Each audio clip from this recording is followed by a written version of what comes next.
MMA Plus here at Glory 22, Lille, France. Roberto, we made it. We made it all the way to France from England. I think we already have achieved a huge feat in our travels. Yeah, you know, we got here in the end. It's fight day. You know, it's been a bit of drama, shall we say. Not so much getting to France, but just finding out how to get to our current location. Yeah. But we're here now, so we made it.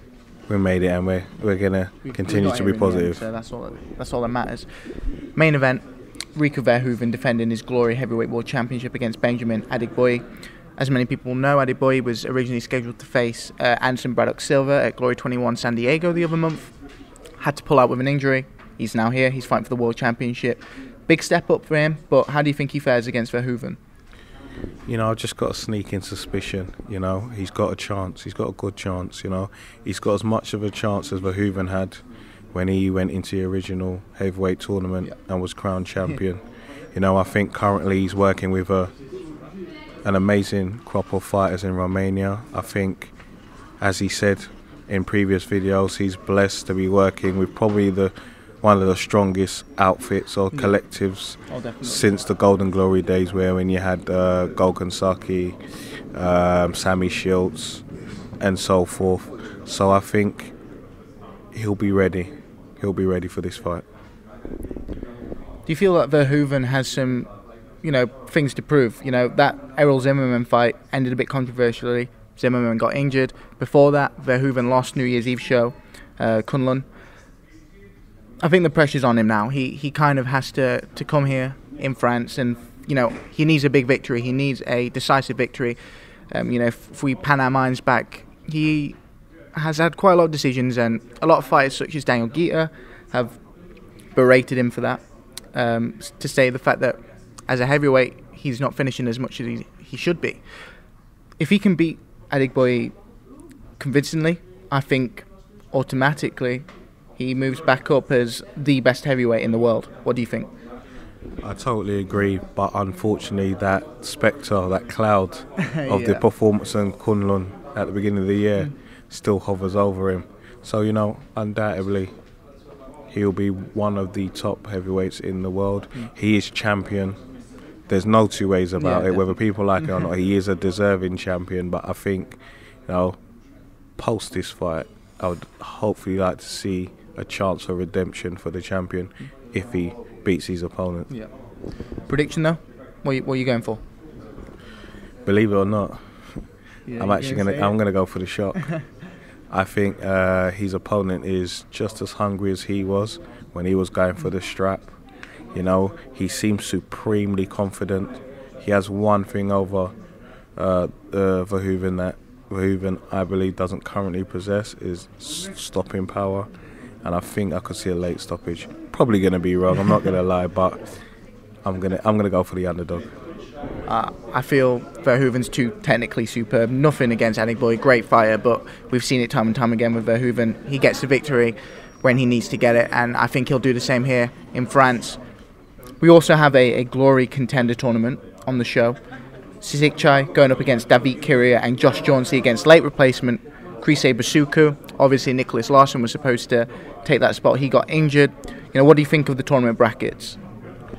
I think it's a great tournament. It's given a lot of up-and-coming fighters in the Glory division a chance for a crack at the championship, and I think that's a great thing. I think Kiria is the favourite, and deservedly so. This isn't his first dance in the tournament format, but I think Jauncey is one to look out for. I think he's got a wonderful style. He seems well equipped in the pocket as well as at range, and I think those are the guys we should look to see in the final. As we mentioned, Kiria, undoubtedly the favourite. Been around the Glory lightweight division a long time. You have the prospect, the Canadian Jauncey, who there's a lot of people talking about him right now to do big things here in Glory. Sitthichai, the outsider, the fantastic Muay Thai fighter. We have to see how he adapts in this kickboxing format. And of course you have the late replacement, the dark horse in Boussoukou, nobody knows how he's going to turn out. Can he pull a bit of a surprise win and win the tournament? So I think it's going to be very interesting. I think the safe monies are on Kiria, as you've mentioned, but Josh Jauncey is definitely one to watch out for in the tournament. So yeah, that's the Glory Lightweight tournament. Let's not forget though, there's a co-headline main event, co-main event in fact, with a man that a lot of people are talking about right now in the kickboxing hemisphere, and that's Zach Moicasa going up against Carlo Brooks. Zach Moicasa, every time we've seen him in the Glory ring, as he's mentioned, he brings bombs and drama, and I just think it's fantastic to see him back. I totally agree. I can't look past this guy.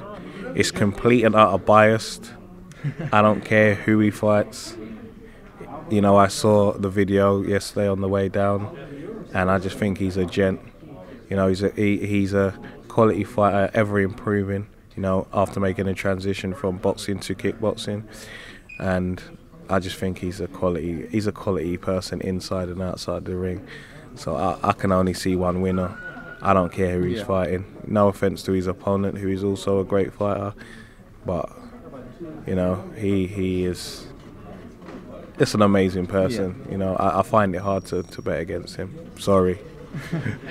His opponent, obviously coming from like a karate background, he's going to be awkward, but I think Moicasa obviously the favourite in that fight.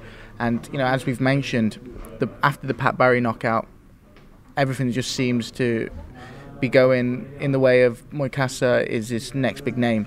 He was unlucky in the light heavyweight tournament, beat Brian Collette in the first round, lost to a very tough Brazilian in Saulo Cavallari, but Moicasa says he wants that rematch and he thinks it can end differently, and I think if he gets a victory here in Lille, especially with the current state of the light heavyweight division with Saki and Tyron Spong, the question marks on them, it'll be cool to see if that happens. So definitely, Zach Moicasa is another one to watch out for. But Glory, here in Lille,